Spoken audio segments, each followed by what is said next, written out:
Plato نے اپنی بک دی republic میں 2000 سال پہلے ایک ایسی گفا کا ذکر کیا ہے جہاں بہت سے لوگ اپنی ساری زندگی قید رہے۔ ان میں سے چند ہی لوگ وہاں سے بچ کے نکل پائے جنہوں نے اپنی زندگی میں پہلی دفعہ روشنی دیکھی۔ آج ہم بات کریں گے پلیٹو یعنی افلاطون کی سب سے مشہور ایلیگری، جس کو ایلیگری آف کیو کہتے ہیں۔ ایلیگری کا مطلب ایک ایسی سٹوری جو نہ صرف ہمیں انٹرٹین کرتی ہے بلکہ ایک ڈیپر اور کمپلیکس آئیڈیا کو ایکسپلین کرتی ہے۔ اس کو سمجھنے سے پہلے ہمیں پلیٹو کا کانسیپٹ آف آئیڈیالزم سمجھنا ہوگا۔ پلیٹو کے اکارڈنگ جس دنیا میں ہم رہ رہے ہیں یہ محض ایک پرچھائی ہے اس ریئل ورلڈ کی جو کہیں اور ایگزسٹ کرتا ہے، یعنی ہمارے گرد جتنے بھی آبجیکٹس ہیں جیسے کہ ٹریز، پیپل، چیئرز، یہ سب بلانگ کرتی ہیں اس ویزیبل ورلڈ سے، اور یہ سب محض پرچھائیاں ہیں۔ جبکہ دوسری طرف ایک ایسی دنیا بھی ایگزسٹ کرتی ہے جسے ورلڈ آف فارمز کہتے ہیں، جہاں ہر چیز اپنی بہترین پرفیکٹ شکل میں ہے۔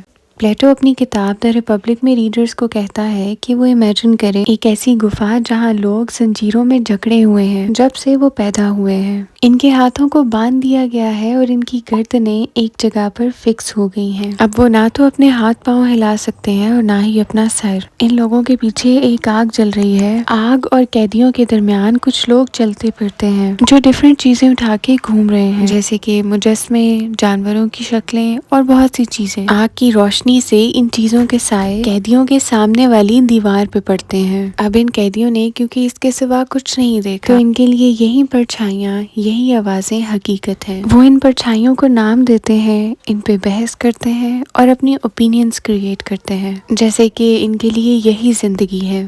لیکن پھر ایک دن ان میں سے ایک قیدی اپنے آپ کو آزاد کر لیتا ہے۔ اس کے پاؤں اور ہاتھوں میں بندھی وہ بیڑیاں کھل جاتی ہیں اور اب وہ اپنے سر کو موو کر سکتا ہے۔ وہ پیچھے مڑتا ہے اور اس آگ کو دیکھتا ہے اور اسے سمجھ آتا ہے دیوار پہ بننے والا ہر آبجیکٹ دراصل کوئی حقیقت نہیں بلکہ ایک پرچھائی ہے۔ اس آگ کی روشنی کو پہلی دفعہ دیکھ کے اس قیدی کی آنکھوں میں چبھن ہوتی ہے، لیکن اب کیونکہ وہ آزاد ہے اور سب کچھ دیکھ سکتا ہے تو وہ اس گفا سے نکلنے کی کوشش کرتا ہے۔ وہ کوشش کرتا ہے اور گفا سے نکلنے میں کامیاب ہو جاتا ہے۔ وہ پہلی دفعہ اتنی زیادہ روشنی دیکھتا ہے، چمکتے سورج کی روشنی اس کی آنکھوں میں چبھتی ہے، لیکن پہلی بار وہ حقیقت کو اتنے قریب سے دیکھتا ہے۔ یہ دیکھ کر وہ سوچتا ہے کہ اسے گفا میں دوبارہ جانا چاہیے اور اپنے ساتھیوں کو بھی اس حقیقت کا بتانا چاہیے۔ وہ کیو میں دوبارہ جا کے اپنے ساتھیوں کو یہ ساری حقیقت بتاتا ہے۔ اس پہ یقین کرنے کے بجائے وہ اس پہ ہنستے ہیں اور اس کو بتاتے ہیں کہ کیسے باہر کی دنیا نے اس کو اندھا کر دیا ہے۔ پلیٹو اس ایلیگری کا اختتام اس جملے سے کرتا ہے کہ وہ ایک قیدی جو اب آزاد ہے اگر باقی پرزنرز کو بھی آزاد کر دیتا تو شاید وہ اس کی جان لے لیتے۔ اب سمجھتے ہیں اس ایلیگری کا ڈیپر میننگ۔ اس گفا میں بندھے ہوئے یہ قیدی نہ تو جاہل ہیں اور نہ ہی وہ نیم بے ہوشی کی حالت میں ہیں، بلکہ وہ ہوش میں ہیں،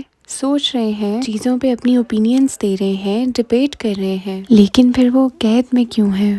کیونکہ جو کچھ وہ جانتے ہیں وہ اپنے اندر ہی محدود ہے، یعنی کہ ان کا ہر عقیدہ، ہر رول، ہر آئیڈیا اس گفا میں موجود چیزوں کو ہی ریفر کرتا ہے، نہ کہ باہر کی دنیا کو، جس کو ہم to think out of the box کہتے ہیں۔ تو ان کا سارا نالج، ان کی ووکیبلری، ان کی لینگویج اس غار میں موجود چیزوں تک ہی لمیٹڈ ہے، جس کو ہم کلوزڈ ایپسٹیمک لوپ کہہ سکتے ہیں۔ ان کے مطابق وہ انٹیلیجنٹ تو ہے لیکن ان میں لاجیکل ریزننگ نہیں ہے۔ اب بات کرتے ہیں ان بیڑیوں کی۔ یہ زنجیریں irreversibility آف ریفرنس کو پوائنٹ کرتی ہیں، یعنی کہ وہ ریفرنسز جو ان قیدیوں نے دیوار پہ بننے والی پرچھائیوں سے سیکھے جس کو وہ حقیقت مان لیتے ہیں، اب یہ سارے ریفرنسز irreversible ہیں، یعنی اب وہ ان کو انلرن نہیں کر سکتے۔ ان کے پاسٹ، پریزنٹ یا فیوچر میں ہونے والا ہر ایونٹ اب انہی لمیٹڈ ریفرنسز کے لینس سے دیکھا جائے گا۔ گفا سے آزاد ہونے کا مطلب یہ نہیں ہے کہ ان بیڑیوں کو توڑ کے باہر نکلا جائے، بلکہ جو عقائد اور ریفرنسز انہوں نے لرن کیے ہیں ان کو انلرن کر کے ایک نیا اور میچور پرسپیکٹو اپنایا جائے۔ اب بات کرتے ہیں گفا میں جلنے والی اس آگ کی، جو کوئی ایلوژن نہیں ہے بلکہ ایک بوروڈ اتھارٹی ہے، جس کو سادہ الفاظ میں ہم بیچ کی بلی کہہ سکتے ہیں، یعنی یہ وہ انٹرمیڈیٹ سورسز ہیں جو قیدیوں کو وہی ریفرنسز سمجھاتے ہیں اور ان کے عقائد کو مزید پختہ کرتے ہیں۔ اب بات کرتے ہیں اس ایک قیدی کی جو اس گفا سے بچ نکلا، جس نے زندگی میں پہلی بار ان ریفرنسز کو ٹوٹتا ہوا دیکھا۔ دیکھا، کیونکہ گفا سے باہر کی چیزوں کا نہ تو اس کے پاس کوئی نام ہے نہ ہی کوئی معنی، اور یہ چمکتا ہوا سورج خالص اور دھندلا دینے والی حقیقت ہے۔ اسے قیدی نے جب اس دل دہلا دینے والی حقیقت کو اپنی آنکھوں سے دیکھا تو اس پہ یہ رسپانسبلٹی تھی کہ وہ اپنے ساتھیوں کو جو صدیوں سے اس illusion میں رہ رہے ہیں حقیقت کے بارے میں بتائے۔ لیکن جب وہ پرزنرز کو سچ بتاتا ہے تو اس پہ یقین کرنے کے بجائے وہ اس کا مذاق اڑاتے ہیں، کیونکہ اس کا بتایا ہوا سچ